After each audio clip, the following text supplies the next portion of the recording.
This is Mike with Northwoods Property Management here in Eugene, Oregon. I've been doing this for about 20 years now, and one of the more frustrating things that we deal with on a monthly basis is what to do when your tenant doesn't pay the rent. And it can be frustrating, and it can be a long process. Super important that you understand the process and how to either A, get your rent collected, or B, get your property back. One of the most important things to know is you need a written rental agreement that specifically says when the rent is due and when the rent is late, and then what the penalty is for it being late.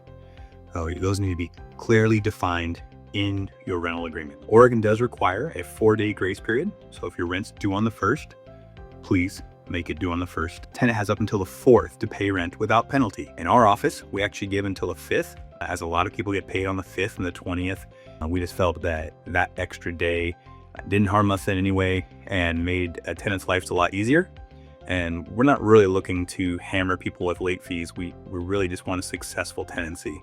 So rent for us is due on the 1st, late on the 5th of the month. On the 5th of the month, or after the 5th of the month, if rent's not paid, we add late fees. And it's really important that you have a late fee worked into your rental agreement. And that late fee needs to be enough where the tenant wants to avoid the late fee. I've seen lots of places that have a $10 late fee or a $20 late fee.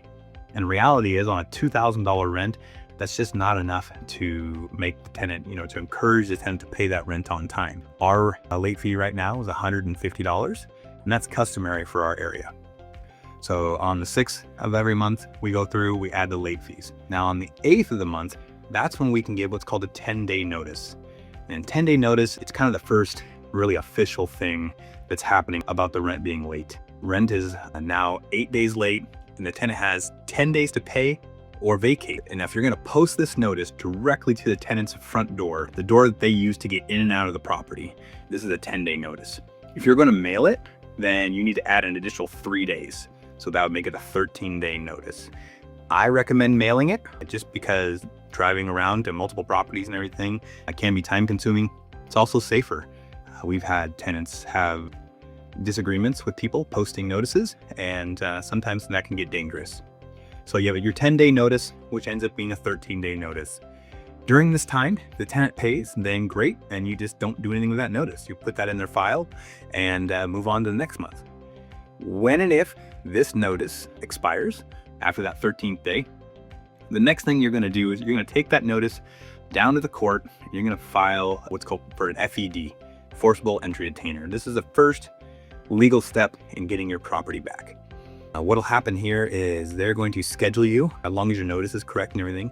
They're going to schedule you for what's called a first appearance, and that's going to be between you, the tenant, and the judge. And it's kind of a quick overview of the situation. A lot of times at the first appearance, things aren't solved. There's a lot of different processes that go into that. But your first step would be to file and for that first appearance. And there's an entire process into this about serving everything, and that could be a whole nother video. So if you're not comfortable with the process, then I would hire professional help. Property manager, or there's people who specifically specialize in this process, and they can help you out as well. Doesn't cost a ton of money compared to what it would cost if you do the process wrong. So at your first appearance, you're going to be in front of a judge with the tenant, and their judge is basically going to say, hey, have you come to an agreement? Unless the tenant has paid rent, you're probably going to say no. At this point, the tenant could pay rent and basically everything goes away at that point. Or the tenant could say, I'm moved out and I came here to get it dismissed. If they've moved out, and then everything's dismissed. What's more than likely going to happen currently would be for the tenant to say, I would like a trial. And the trial is a more formal arrangement between you, potentially that judge or another judge, and the tenant, where everyone gets to argue their case. A lot of tenants right now, they're using this more as a stall tactic to buy more time. They may have applied for rental assistance. They don't have that yet. Maybe they're getting paid. Maybe they're asking people for money, but it's going to be a ways out again. So yeah, that first appearance is going to be 2 weeks from when you filed, and then a minimum 2 weeks. And then the next one for the trial is another 2 weeks. So this could be a minimum of a month before you get to a trial. At the trial, then the judge will, ask basically both of you to present your case. And your case, typically as the owner, is tenant hasn't paid rent.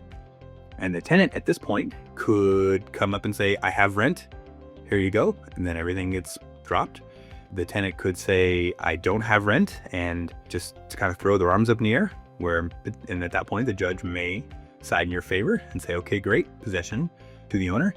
Or the tenant could, if they feel like they have a case against you, they could bring something against you. They could say the owner did these really egregious things. You would find out if that is what the tenant's plan is in their initial documentation and what's called the answer. That's when you find out when you're going to trial. The tenant will say, I'm waiting for rental assistance, or the tenant will say, I've asked the landlord for repairs multiple times and he refuses them to do them, or the landlord has entered the property illegally, whatever the answer could be. And sometimes these answers are truthful and sometimes they're not. Once you have your trial, and let's just assume that you won, that the tenant said, I don't have my rent and there's nothing I can do. I don't have anything else. At that point, typically the judge is going to give the tenant 4 days to vacate, and they have 4 days to turn possession over to you. So let's, if that was on a Wednesday, they're going to have, the Wednesday's not going to count. Thursday, Friday, Saturday, Sunday, Monday, you should have possession of the property. If you don't have possession and you feel like you can't confirm for 100% that the tenants have vacated, then you would want to go to the sheriff's department and you do what's called a writ of execution. And that is basically enforcing what the judge has granted you, possession of the property. The sheriff's going to go and they will call you in a couple of days and they will say, hey, we're ready, we're on our way. You kind of have to be on pins and needles a little bit. They'll usually give you it'll be today or tomorrow. And then you'll get a call from an unknown number.